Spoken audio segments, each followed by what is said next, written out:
Salut à tous et à toutes, j'ai le plaisir de vous retrouver aujourd'hui pour une nouvelle vidéo en ma compagnie. Alors aujourd'hui, on va jouer à un jeu qui me tient très à cœur, un visual novel. Alors pour ceux qui ne savent pas ce qu'est un visual novel, tout simplement, c'est une sorte de jeu vidéo, mais c'est entre le manga et le jeu vidéo en fait. On vous raconte une histoire, vous avez quelques choix à faire qui influent sur cette histoire, et vous parcourez l'histoire en lisant tout simplement les dialogues qui s'y trouvent et les images qui défilent, des images bien entendu en dessin manga. Alors certains visual novels ont des voix comme celui que je vais vous présenter, et enfin des voix, je veux dire des seiyuu ont doublé les personnages, donc c'est exactement comme un animé, mais la plupart n'en ont pas. Donc aujourd'hui je vais vous présenter un très vieux visual novel, mais qui m'a franchement, c'est celui qui m'a le plus marqué. Je n'ai pas joué à énormément, j'ai dû en faire 3-4 pour l'instant. Mais celui-ci c'était vraiment celui qui m'a vraiment subjugué de par ses dessins, de par son histoire, de par l'intensité de la narration, tout simplement. Et ce visual novel c'est Saya no Uta. Le chant de Saya, je crois, si je dis pas de bêtises. Alors il est sorti en 2003 au Japon, mais c'est que des années après qu'il y a eu une traduction en anglais et un patch français existe. Donc là le menu est en anglais, mais vous voyez le jeu est patché en français, et c'est l'un des rares aussi visual novel patché en français, il y en a très peu. Donc merci à toutes ces teams encore qui traduisent le jeu vidéo pour nous, même si j'aurais pu le faire en anglais, je l'avais fait en français à l'époque, et là je vais le faire en français avec vous. Alors tout simplement ce jeu c'est un visual novel érogué. Alors érogué, pour ceux qui connaissent, c'est pas du hentai, mais il y a des scènes assez explicites. Donc en fait si je me souviens bien, alors ça fait des années que j'ai joué, mais il va y avoir une option là en début du jeu où je vais pouvoir choisir, donc je vais censurer, donc logiquement YouTube devrait pas m'éclater la tronche et dégager ma vidéo, parce que il y a quelques scènes quand même un peu bizarres. Donc on va commencer tout de suite le jeu. Allez, c'est parti. Alors je vous raconte rien du synopsis, sinon je vais vous spoiler un minimum et ce serait très dommage. Donc vous voyez, de nombreuses images choquantes apparaissent. Si vous souhaitez que de telles images qui vous sont insupportables... Attends, si vous trouvez que de telles images... Pardon, je sais même pas lire, ça commence très très bien. Donc merci encore à ceux qui suivent cette série, ça me tenait vraiment à cœur. Alors, vous êtes insupportable. Donc ouais, voilà, c'est exactement ça. Ce jeu va être à la fois gore et va à la fois avoir des scènes de nudité. Donc franchement, c'est pas de la nudité vulgaire, encore une fois, c'est de la nudité qui choque beaucoup. Donc franchement, la première fois, je connaissais pas du tout ce jeu. J'ai vu ça, je me suis dit, bah ça va être gore, il va se passer un truc. Mais surtout au début de l'histoire, vous allez comprendre qu'on va pas du tout voir l'intérêt des scènes nues. Et quand je suis tombé sur une scène, bah, je vous dis que j'étais pas très bien, j'ai fermé la porte, je me suis dit putain, je regarde quoi un hentai ou... Non, mais franchement, donc, ne pas modifier, donc ça c'est la version censurée, donc, diminuer les... Ouais, on va dire ça. Alors, voilà, vous voyez, ça va être très bizarre au début, mais vous inquiétez pas, ça va vite changer. Alors, mormonne le gros tas de chair en gigotant, c'est tout à fait normal qu'on ne comprenne rien. Donc là, on s'en bat les couilles complètement, c'est que du truc. Alors, 3 de ces créatures sont assises en face de moi, autour de la table, buvant un grand bruit dans leur coupe de boue infecte, échangeant gémissements, grognements et autres sons d'une sorte que je ne puis décrire. Donc voilà, les très belles créatures. Donc vous voyez, ça commence déjà très fort, très dégueulasse, mais c'est pas ça qui va être censuré. Donc on comprend toujours absolument rien de ce que nous disent ces créatures. Petite bouche sympa. Vous allez me dire, mais Kevin, tu nous fais jouer à quel jeu de fou? Mais vous allez voir, ce jeu est franchement énorme. Le début est franchement très prenant. Alors, en écoutant attentivement, j'arrive à comprendre l'essentiel de leur conversation. Cela me permet tout juste de ne pas éveiller leurs soupçons. Je ne peux rester en dehors de leur bavardage tant qu'ils parlent entre eux. Mais je ne peux pas les ignorer s'ils m'adressent la parole. Malgré leur aspect, apparemment, il s'agit de mes amis. Donc là, vous voyez, ça s'éclaircit un petit peu plus. Je vous dis, ça fait des années, ça fait au moins 5 ans que j'ai pas joué à ce jeu, donc je me rappelle de l'histoire, mais je ne me rappelle plus des dialogues, des personnages, tout ça. Ça va sûrement me revenir. Je voudrais le nier, bien sûr, mais j'y ai renoncé depuis longtemps. chaque nuit. Je m'endormais en espérant que cela s'avérait d'être un cauchemar. Donc ça c'est nous. Beau gosse, t'as vu? Pourtant, chaque matin je me réveillais pour découvrir que le monde était tout aussi distordu que le jour précédent. Il me faut vivre en me mêlant à eux, en agissant comme l'un d'entre eux. Alors que cela fait plus de 3 mois que je subis cela, je vais devoir agir ainsi le restant de ma vie. À chaque heure, attends, on dirait qu'il parle en allemand le machin. C'est Hitler. Partout, tous les juifs. Oh mon dieu, c'est quoi cette merde?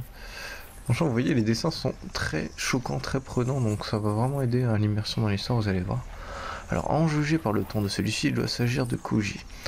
Et celui à côté de lui, braillant plus que les autres, c'est probablement Omi.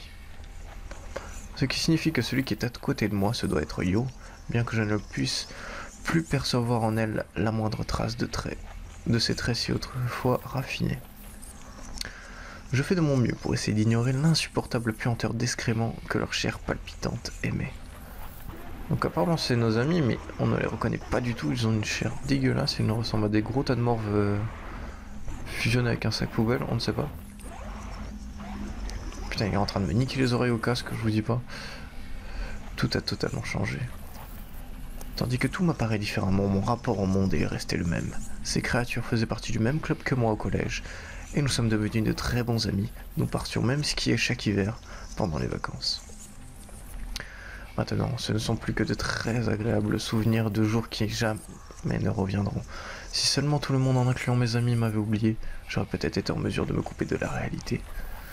Cela aurait été rassurant de croire, en comparaison des extraterrestres, que des extraterrestres, m'avaient enlevé pour m'emmener sur une autre planète. En effet, se dire que tu te retrouves sur le même monde dans ta vie de tous les jours, mais que tu comprends rien à ce qui se passe, ça aurait été peut-être préférable de se faire enlever par les extraterrestres. Alors, cependant, je suis vraiment au Japon, sur la planète Terre, et ceci est la ville où je suis né et où j'ai grandi. La société où j'ai passé une vingtaine d'années de ma vie. Donc vous voyez aussi, ce qui change dans ce visual novel, c'est que c'est pas un school life genre je rencontre 300 meufs voilà qui draguaient. Notre perso a la vingtaine, nos amis ont la vingtaine. Après je me rappelle plus exactement du contexte d'études exactement, mais c'est vraiment sur la fin de la scolarité, donc les persos sont matures. Bon, il y a Hitler qui continue de papoter. En tout cas, je peux dire que quoi qu'ils se disent, je m'en contrefiche. Je vais me contenter de me taire et faire semblant d'écouter. Bon, comme dans la vraie vie, ça change pas en fait. Mais c'est ainsi que... Oh, il y a un gros tas de merde qui nous parle. Eh, Fumi Nori, donc voilà, ça c'est nous. Me dit alors un des gros tas de chair tout en sournant ses jeux... C'est... Ah, 1, 2. Alors, Fuminori me dit un des gros tas de chair tout en tournant ses yeux infectés de sang dans ma direction. Qu'est-ce que tu en penses? À propos de quoi? Alors là, on commence à le comprendre. J'essaye désespérément d'effacer ma répugnance et de me comporter normalement, mais ma voix enrouée ruine ma tentative. Nous sommes en train de parler du voyage du ski de cette année. Tu vas venir, n'est-ce pas? Ouh, j'imagine mal ces trucs faire du ski. Oula. Un trou visqueux jouxtant le sommet de cette créature frémit d'une façon écœurante alors que celle-ci se mit à vomir ses semblants de mots. Ah, ce doit être la tête de Koji, son visage et sa bouche plutôt. Ce que je n'ai jamais vu de... Je ne... Attends. Ah, ce doit être la tête de Koji. Son visage et sa bouche, ou plutôt ce que j'aurais vu comme tel il y a 3 mois. Je ne sais pas. Incapable de m'amener à le regarder, je détourne le regard et lui lance une réponse neutre. Tu as quelque chose de prévu? Pas vraiment. Koji était l'un de mes meilleurs amis, comme tous ceux ici présents. Ils m'étaient tous chers, et l'une d'entre eux en particulier avait même le désir de dépasser ce simple stade d'amitié. Oh yeah! Malheureusement, maintenant c'est un gros tas de merde, donc ça va être compliqué. Combien de nuits ai-je passé en pleurant de solitude, à me lamenter sur des amis qui n'existent plus? Alors, vous allez comprendre, là, on est légèrement perdu dans le scénario, c'est fait exprès. Dès qu'on va comprendre le pourquoi du comment, ce sera pas genre à la fin de l'éroguer. Non, ce sera vraiment juste après cette scène, si je dis pas de bêtises. Il va commencer à l'expliquer. Il m'a fallu 3 mois pour que mes larmes s'assèchent, et maintenant en moi seul le dégoût subsiste, encerclé par ces créatures de chair que je ne peux que supposer être Koji, Omi et Yo. Je passe chaque jour à agir comme je l'ai toujours fait. Si j'échoue à cette tâche, on m'enverra probablement à l'hôpital. Et cette fois-ci, ce sera pour m'y enfermer à jamais. Quoi qu'il arrive, je ne dois pas laisser cela arriver. Hey Hitler. Ce n'est pas comme si une activité physique pouvait avoir un quelconque effet sur tes lésions, non?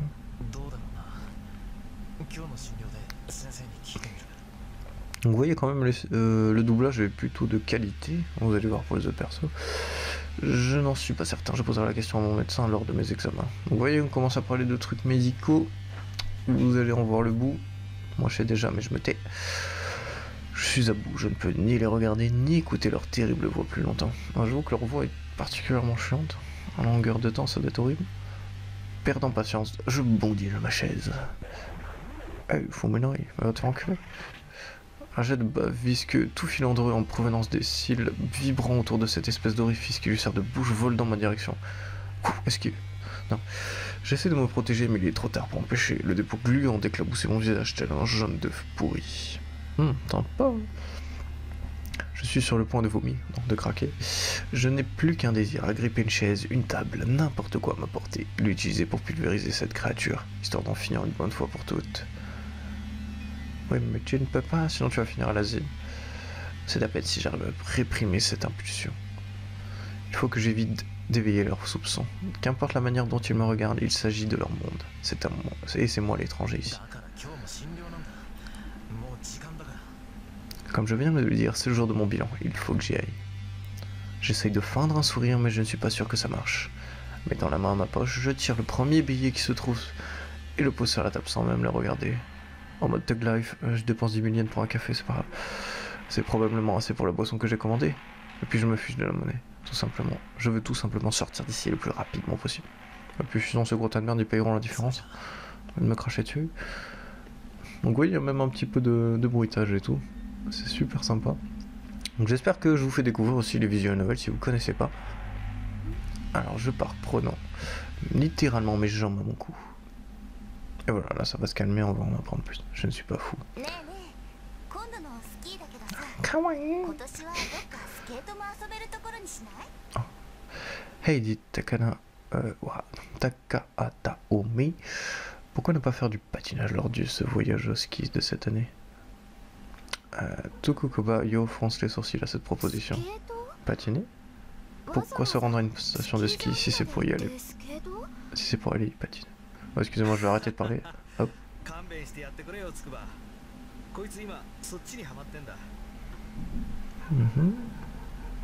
Orient Tonokuji vient au secours d'Omi, mais cela n'a rien d'étonnant puisque c'est son rôle en tant que petit ami de lui fournir un soutien. Ah oui, j'oubliais! Dans ton cercle d'amis, il y a un couple. Ça, je m'en rappelais plus. Pour Yo, ils ont l'air de bien s'assortir l'un à l'autre. Quelquefois, cela l'arrange à l'autre. Je veux dire, elle vient de s'y mettre assez tardivement. Alors là, si je dis pas de bêtises, c'est la conversation en fait qu'ils avaient en langue chelou, en allemand, là, en tant que gros tas de merde qu'ils ne comprenaient pas. Donc là, c'est la vraie discussion en fait qu'ils avaient et que lui ne comprenait absolument pas.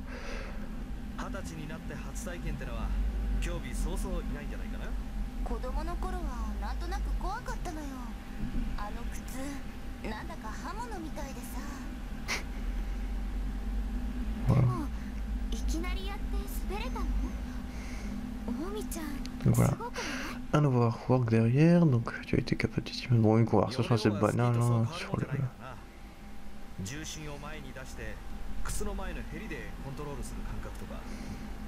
Oh, magnifique, ils nous apprennent à patiner.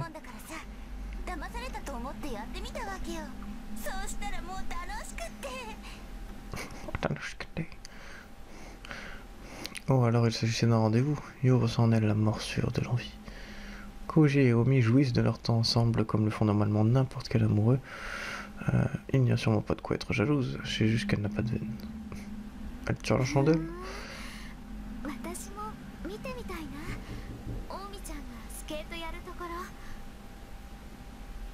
Moi aussi j'ai envie de voir Omi patiner.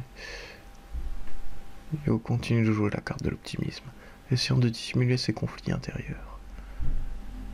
Donc on a déjà un petit triangle amoureux au niveau des amis. Yo sait qu'elle ne doit pas être envieuse ou rejeter la faute sur sa chance.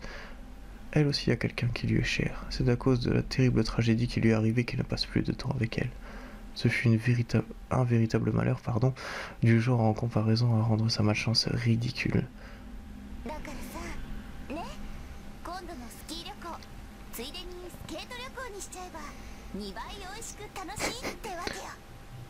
Ok, c'est un peu d'imposer son patinage artistique de merde.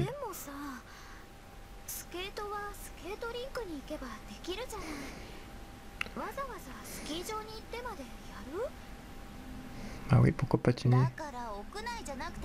Faites du snowboard.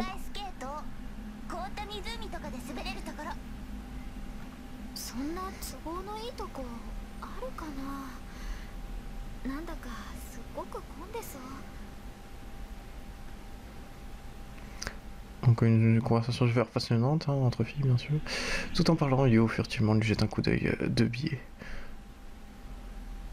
Bien que la conversation n'implique que Komi et Koji, Yo supportant leur badinage plein d'entrain, il y a pourtant deux couples assis à la table de la cafétéria.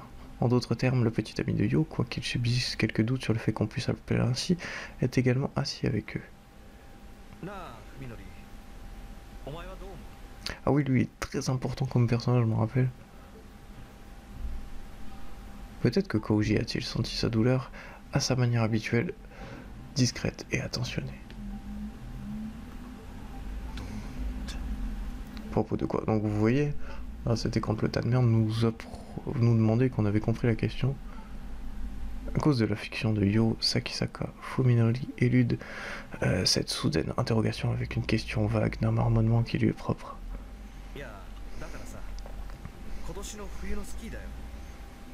Donc ça on l'a vu. Koji parle avec précaution comme il était en train d'examiner une tumeur. Il y a de cela quelques mois, il n'aurait pas hésité une seule seconde à reprocher fermement à Fuminori cette attitude. Leur longue relation leur avait forgé une amitié qui ne nécessitait pas de retenue. Donc vous voyez qu'apparemment il s'est passé un très gros truc qui fait qu'ils n'ont plus du tout la même relation d'amitié envers Fuminori, notre personnage. Donc là vous voyez en plus c'est intéressant parce qu'on voit la même scène du regard d'autres personnages. Donc ce qui nous permet aussi je pense de nous rapprocher des autres personnages autant que notre héros. Donc je ne sais pas, répondit Fuminori sans ménagement, ses yeux baissés et son comportement maussade, leur faisant bien comprendre qu'il n'a pas l'intention de rompre son silence. on te casse les couilles. Même Koji, qui devrait être pourtant son meilleur ami, ne peut plus communiquer avec lui comme il le faisait auparavant. Cela va sans dire que Yo ne trouve aucun moyen d'en placer une. Les cicatrices laissées par les événements de ce jour durant cet été tardif sont toujours aussi profondes des mois après. Chacun des quatre en souffre, pas seulement Fuminori.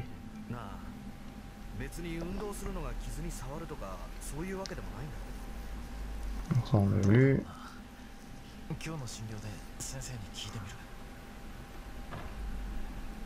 Comme si cette réponse avait fini d'épuiser ce qui lui restait de patience, Fuminori jaillit de sa chaise comme un ouragan. Même Koji ne peut pas empêcher sa voix de s'élever un peu alors qu'il essaye d'arrêter Fuminori. Fuminori réagit avec rapidité, levant sa main devant son visage comme essayant de se protéger d'une chose terrifiante. Peut-être un peu de salive vola-t-il de la bouche de Koji par inadvertance, mais c'est le genre de choses qui arrive parfois durant n'importe quelle conversation. Du moins, il n'en avait même pas assez pour que Yo puisse voir clairement la scène. En tout cas, cela ne justifiait pas de s'en protéger de cette manière. Vous voyez qu'il n'a pas du tout la même réaction à la situation, il n'a pas du tout la même vision de la salle, donc vous allez comprendre très vite, ça commence à s'éclaircir. Même si on lui a effectivement craché dessus, sa réaction est extrêmement désagréable. Comme je viens de le dire, dit Fuminori d'un ton brusque, en n'essayant même pas de dissimuler le malaise de ses amis. C'est le jour de mon bilan, il faut que j'y aille. Alors qu'il jette l'argent sur la table, vraisemblablement pour payer son café, il agit d'une telle sorte qu'on le dirait en train de toucher quelque chose de répugnant. Et voilà Fuminori qui se barre comme un connard. Avec des enjambées précipitées qui donnent l'impression qu'il fuit, Fuminori quitte la cafétéria. Toujours enfermés dans un silence pénible, les trois amis posent leur regard sur la table où le billet de 10 000 yens. Oh! Je me rappelais que c'était un billet de 10 000 yens, je disais ça pour déconner. Repose d'un air triste et délaissé. Alors 10 000 yens les amis, si je dis pas de conneries, c'est l'équivalent de 100 € facilement. Ouais, je crois. Ah, désolé pour le son. Donc 100 € le café, au calme. Oh merde, j'ai pas lu. Ah, c'est vrai. Oh, ferme ta gueule, toi. Regardant de près, il voit que Fuminori n'a pas touché à son café. Je n'en peux plus. Moi, je t'ai pas vécu ce qu'il a vécu, calme-toi, toi. Koji secoue la tête d'un air réprobateur. Je pense qu'il a besoin de plus de temps.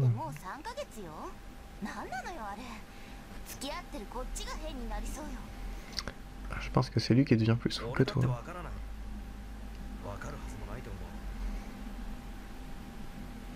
Et moi non plus, je n'arrive pas à le comprendre et je ne pense pas qu'il y ait moyen que je le puisse.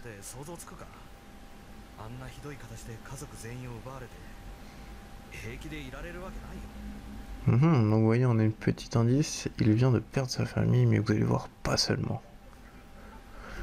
Ce fut une tragédie qui pourrait arriver à n'importe qui. Une remorque. Et voilà, on va commencer à avoir un peu plus d'infos. Donc je laisse défiler un petit peu. Alors, une remorque de tracteur qui se retourna broyant la voiture de la famille Sakisaka en un tas de tôles froissées, et dire qu'il leur fut difficile de distinguer les corps de la mère et du père. Pendant un moment, on aurait dit qu'il n'y avait pas le moindre espoir que Fuminori survive. Qu'il soit capable de quitter l'hôpital et de retourner chez lui n'était ni plus ni moins qu'un miracle. Mais dans quel état?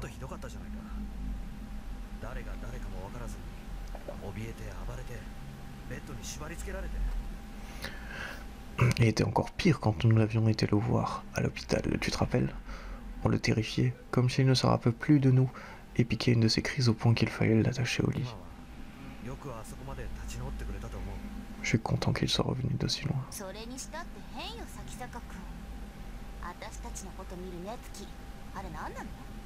Oui, pardon.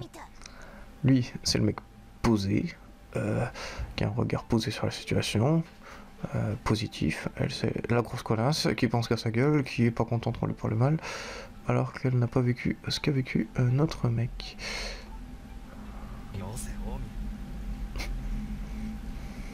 Ça suffit, Omi, dit Koji avec force, la modérant moins par empathie envers son ami que par égard envers Yo. Bien que la gentillesse de Koji la réconforte, Yo sait que, comme ce dernier l'a dit, elle ne doit pas se reposer sur cette impression. Fuminori est la victime, il est celui qui mérite le plus de compassion. Voilà, vous voyez le mec, regard posé. Donc on s'en bat les couilles de cette connasse. Les sentiments du Yo pour Fuminori ne regardent qu'elle et personne d'autre. Elle ne bloque pas Fuminori de ne pas lui avoir répondu immédiatement après qu'elle ait fini par trouver le courage de se confesser à lui. En fait, elle pense à lui avec infiniment plus de tendresse, pour avoir pris en compte ses sentiments avec sérieux, que s'il lui avait donné une réponse rapide et désinvolte. En supposant cela, juste parce que Fuminori ne l'a pas repoussé, il n'était au fond qu'un couple, Koji et Omi n'ayant pas manqué de s'amuser à leurs dépens, pourtant il ne lui a toujours pas donné sa réponse. Donc voyons, on a deux amis qui sont en couple et elle qui est amoureuse de nous, mais on fait traîner la situation et le drame s'est produit entre deux, donc ça complique encore plus les choses au sujet de la relation entre elle et nous. Après lui avoir fait connaître ses sentiments, Yo ne vit Fuminori que la semaine d'après, et elle ne put observer de lui que son corps gravement blessé par la fenêtre de l'unité de soins intensifs. Et lorsqu'il fut finalement libéré, après 50 jours qui lui parurent une éternité, il était, pour une raison ou une autre, différent. Elle commence à douter qu'il se rappelle de sa confession datant d'avant l'accident. Maintenant, l'hiver arrive, ses sentiments étant toujours en suspens. Donc vous voyez, elle n'ose pas aussi reprendre cette situation. Pour le docteur Tambo Ryoko, il n'existe pas de patient plus pénible que ce jeune homme. Ouais, bon, ça c'est... Attendez. Damn, la docteur. Donc, le cliché japonais de l'infirmière ou du médecin. J'aimerais bien en voir en vrai un médecin comme ça, mais c'est bien. Y a-t-il eu la moindre progression depuis la dernière fois, Sakisaka-san? Non, sa voix est dure et monotone, ses mots jetaient négligemment en l'air, comme si j'étais en train de se parler à lui-même dans sa chambre vide. Même sans une formation de psychiatre, Ryoko peut sentir distinctement l'épaisseur du mur qui s'est érigé entre lui et le monde. As-tu souffert de nausées, de vertiges ou d'hallucinations auditives et visuelles? Donc vous voyez, notre personnage ment délibérément pour pas passer pour un fou, parce que c'est vraiment impossible à croire vis-à-vis du monde réel. Tandis que Sakisaka est là pour se faire examiner par Ryoko, son regard fixe est en fait dirigé vers le côté bas. Il n'est qu'engagé de manière superficielle dans cette conversation qui ne l'intéresse pas, le comble du rejet. Réalisant qu'elle ne peut pas l'interroger dans ces conditions, Ryoko soupire et pose de côté ses graphiques.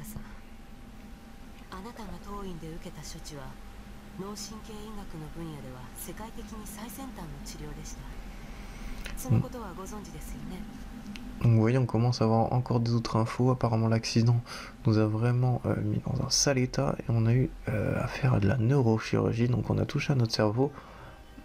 Donc vous allez voir que ça commence à expliquer un peu tout. L'élimination d'un hématome sous-dural par... Oula, comment je vais lire tout ça moi? Hashtag sec pas. Par l'utilisation de micro-machines d'un traitement disponible au Japon uniquement dans un centre médical fut la première manière de sauver Sakisaka Fuminori d'une contusion cérébrale qui aurait pu lui être fatale.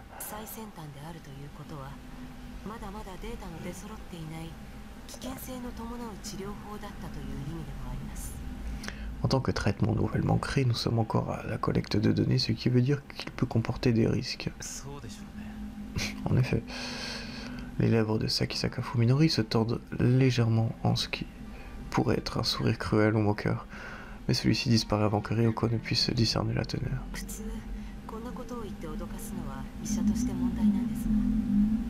Normalement, ça devrait être problématique pour un médecin d'effrayer son patient de cette manière, mais...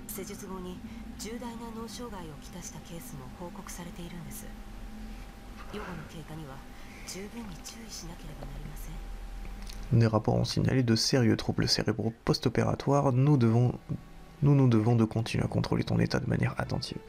Donc voilà, on est un peu dans un cas expérimental complètement. Parce qu'en fait, cette méthode n'a été utilisée que sur très peu de patients. Et on est le premier à avoir été sauvé par cette méthode.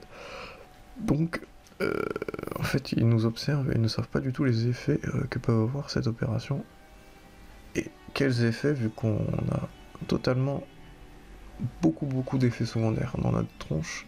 C'est pourquoi il vient ici de manière hebdomadaire pour faire des examens. Ryoko aimerait pourtant que son patient les prenne un peu plus au sérieux. Que dit l'IRM de la semaine dernière? Demande brusquement Sakisaka, comme s'il essayait de prendre Ryoko au dépourvu. Surprise par les singulières connaissances techniques de Sakisaka, Ryoko se remémore à son profil. Ah mon dieu, tu sais ce qu'est une IRM? N'importe qui regarde Dr House pourrait le savoir, mais c'est pas grave.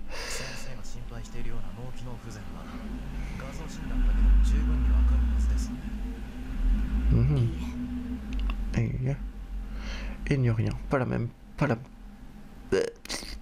Excusez-moi, il n'y a rien, pas même le plus léger problème. Pour une procédure avec un taux de succès si peu élevé, les résultats furent miraculeux.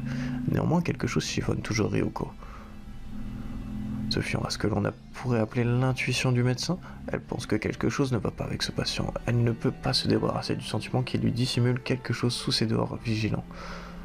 Quelque terrible poids sur son âme, de la peur ou peut-être de la souffrance. S'il s'agit d'un problème non organique, il n'y a rien qu'elle puisse faire s'il lui refuse de lui exposer.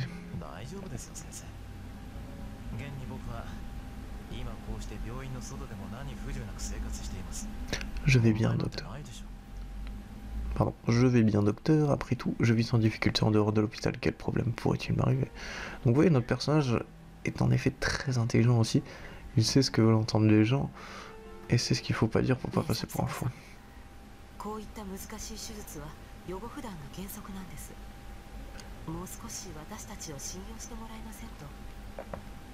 Donc ouais, notre médecin est très condescendant. Je pense qu'elle est plutôt importante aussi dans l'histoire, je me rappelle plus exactement.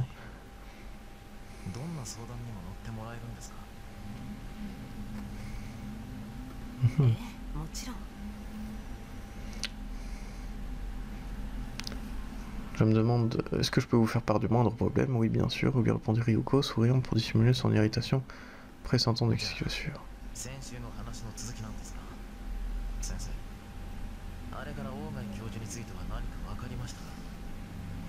Bon, eh bien, reprenons là où nous en étions restés, professeur. Docteur, avez-vous appris quoi que ce soit au sujet du professeur Ogoi? Incapable de répondre, Ryuko raffermit son sourire de façade. Il lui a posé exactement la même question lors de la dernière entrevue, demandant des nouvelles concernant une personne que quelqu'un de l'extérieur ne devrait pas connaître.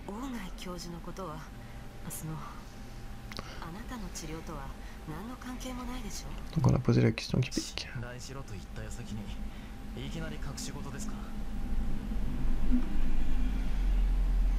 Vous venez tout juste de me dire de vous faire confiance, mais vous êtes déjà en train de me cacher des choses. Il y a tout un tas de patients en dehors de Sakisaka qui rendent les choses difficiles en sautant directement aux conclusions.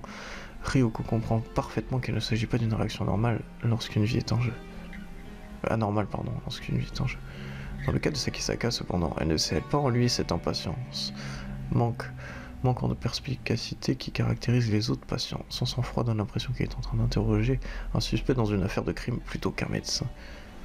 Donc vous voyez, notre personnage est très intelligent, il se doute de quelque chose, on va apprendre un peu plus sur ce professeur.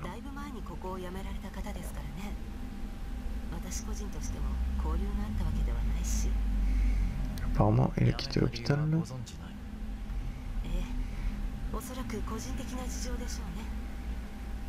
Oh, ça c'est de l'info, raison personnelle. Ça c'est le truc que tu marques dans ton carnet de correspondance quand tu as une absence et que tu veux pas dire pourquoi. Donc le mec, tu sais pas ce qu'il a. Il mytho. Sans la moindre trace de sa précédente hésitation, ayant depuis le début décidé de mentir, elle n'a aucune difficulté à composer une figure sérieuse.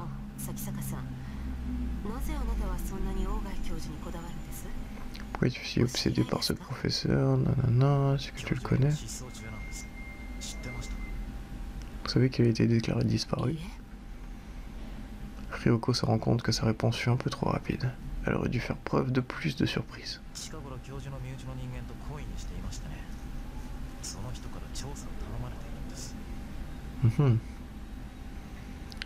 Un membre de sa famille, Ryuko considère sa réponse avec un froncement de sourcil.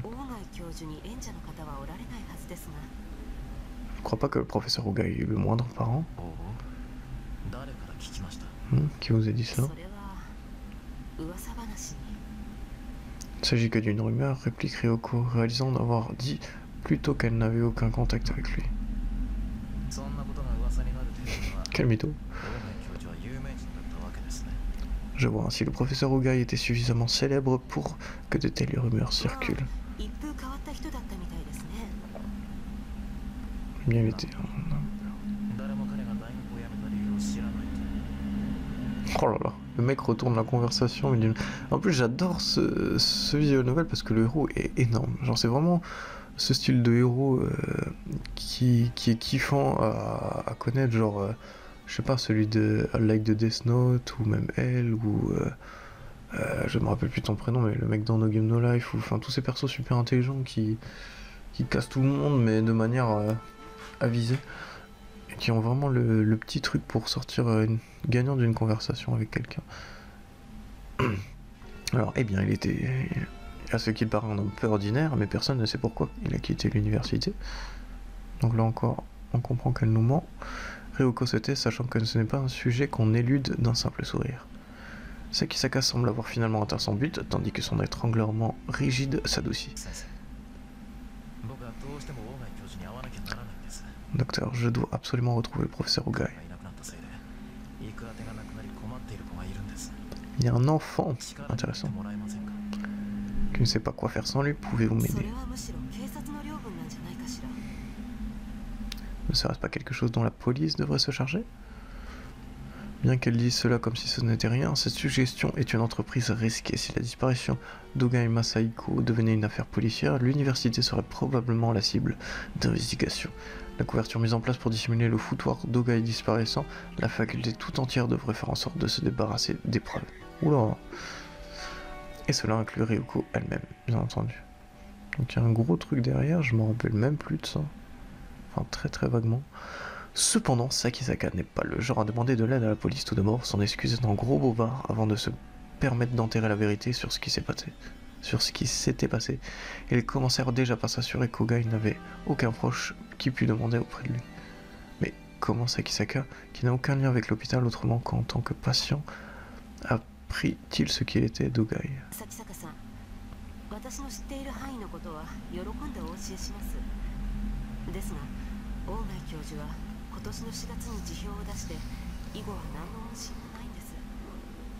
Donc on n'a pas de nouvelles depuis avril du professeur. Oui, bon, ça aussi, je peux partir en vacances,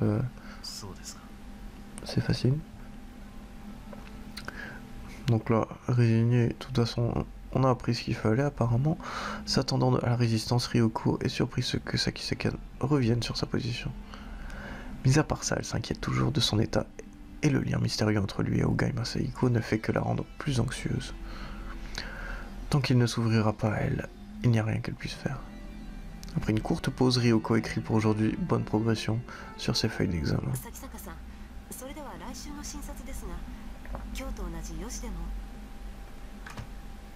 Ouh, il a mis un gros vent des familles. On s'en va les couilles. Il retourne dans l'univers glauque de Fuminori. On dirait que quelqu'un a répandu sur les murs des boyaux de cochon, du sol au plafond, bien que je sache qu'il ne s'agit qu'un couloir d'hôpital. Quelle couleur devraient être les murs d'hôpital? Blanc? Bien entendu.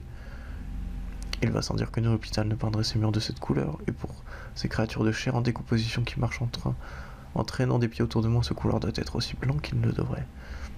Je sais que les murs sont blancs, pour de vrai, et que ces tas de viande sont réellement des humains. Je suis le seul à avoir le problème. À avoir un problème, et c'est parce que je l'ai accepté que j'en suis capable de mener une vie normale. Même si le département médical de mon université est nettement moins bon que celui de l'université T.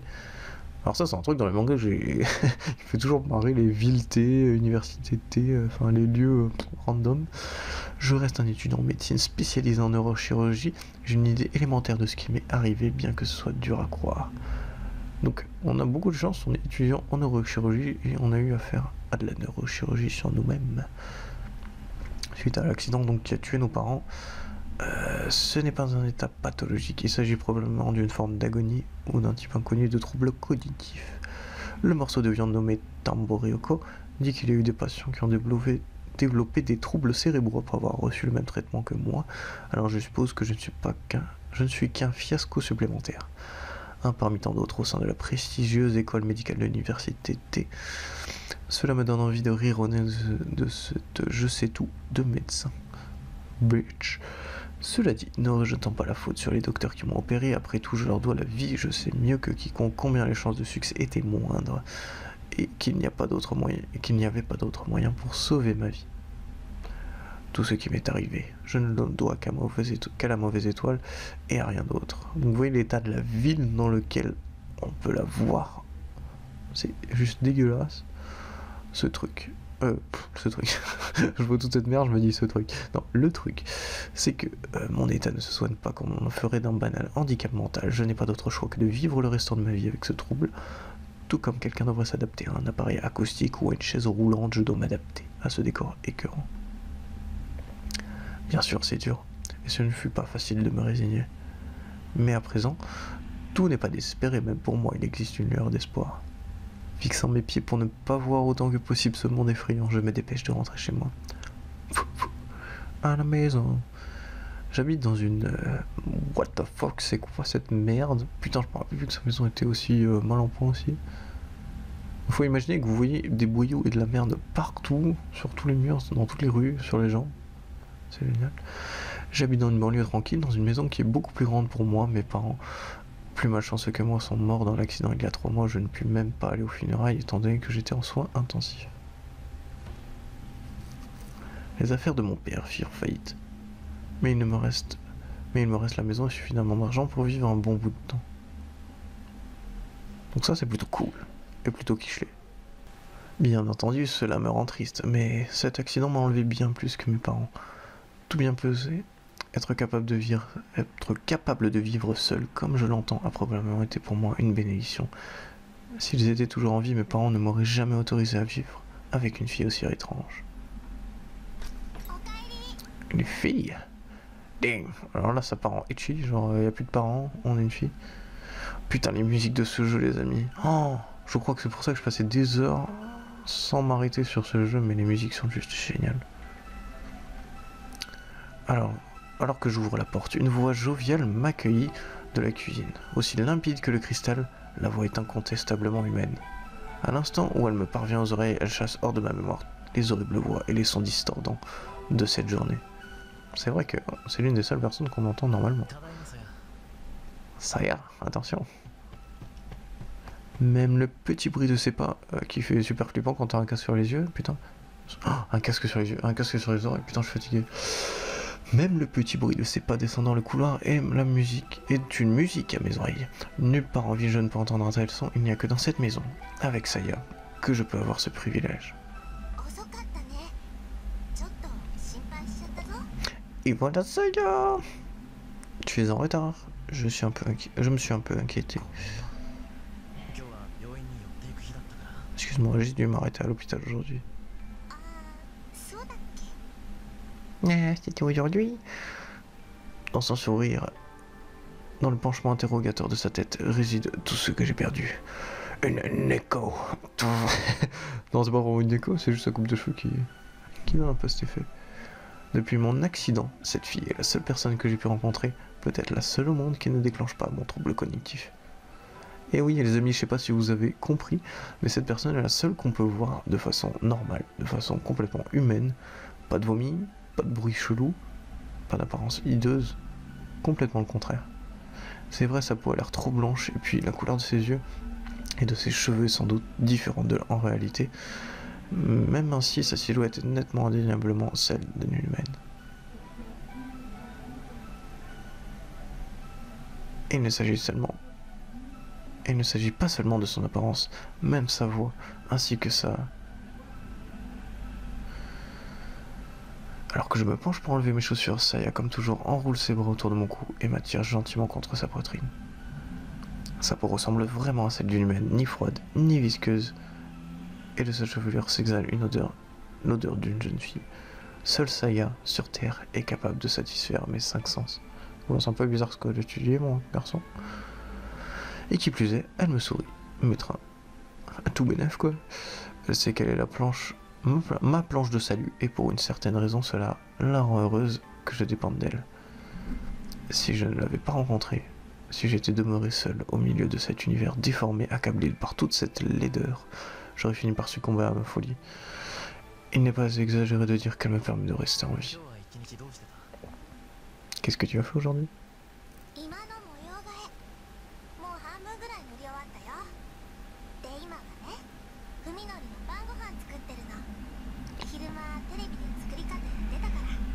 Damn, ça c'est pas la waifu, les gars. Donc elle a fait de la peinture, elle prépare le repas. J'ai l'impression de voir ça. Cela va me prendre un peu de temps. Est-ce que tu peux patienter? Pas de problème, je continue ce que tu as commencé. What? Après l'avoir observé retourner à la cuisine tout en fredonnant, j'entre dans le salon. Oh mon dieu, l'état du salon, sérieux?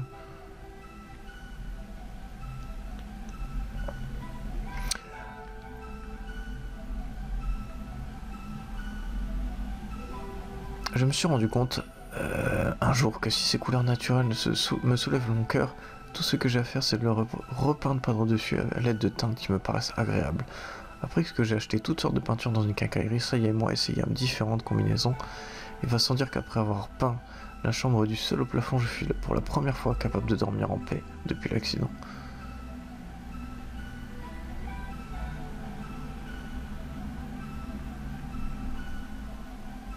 Donc voyez, en fait on a repeint en une couleur qui nous apparaît moins dégueulasse que ces merdes.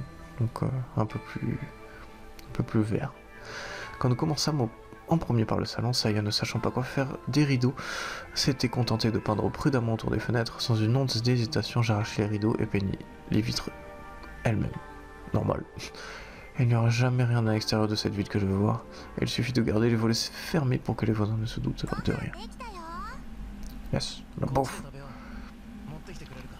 Est-ce que tu peux l'apporter ici? Donc, vous voyez, le doublage est super sympa en fait. En entrant dans le salon tout en portant un plateau, Saya se met à renifler l'air. Est-ce que l'odeur de la peinture t'agace?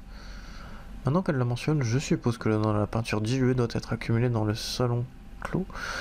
Ça ne me gêne pas. Dehors, il y a des odeurs bien pires. Est-ce qu'elle te dérange, Saya?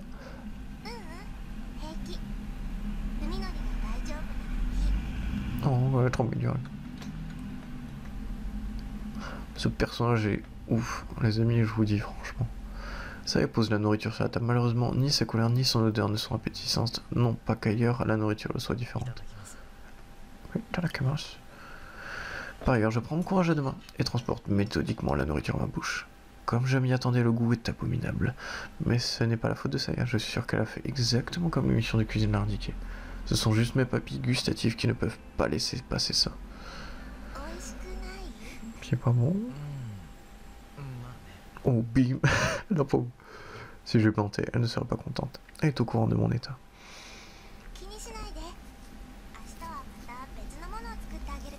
Je te préparais quelque chose de dégueulasse mais différent. Nuant. Désolé, tu te donnes toujours mal fou pour cuisiner mes jeux.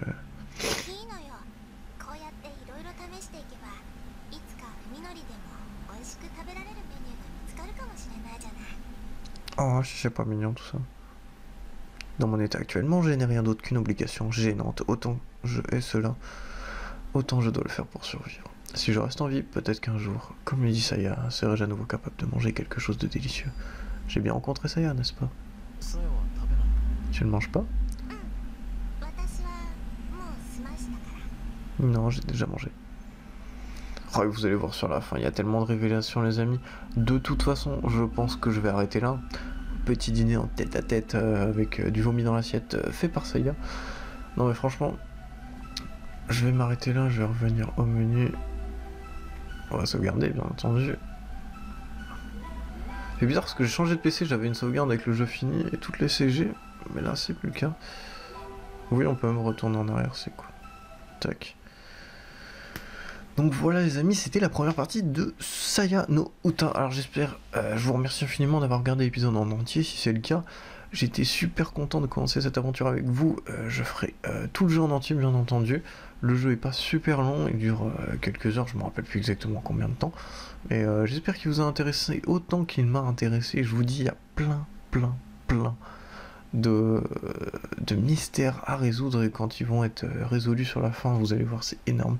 Il y a des choix à faire, on n'en a pas encore eu à faire, mais vous allez voir qu'ils sont très importants et on peut faire des fails qui nous raccourcissent l'histoire beaucoup plus. Et pour avoir la fin la plus intéressante, il faut vraiment avoir un esprit logique, donc c'est aussi ça qui fait la beauté de ce jeu. Donc Saya no Uta, donc je vous retrouve pour de prochaines vidéos sur la chaîne. En tout cas, merci encore d'avoir regardé celle-ci. Allez, ciao ciao.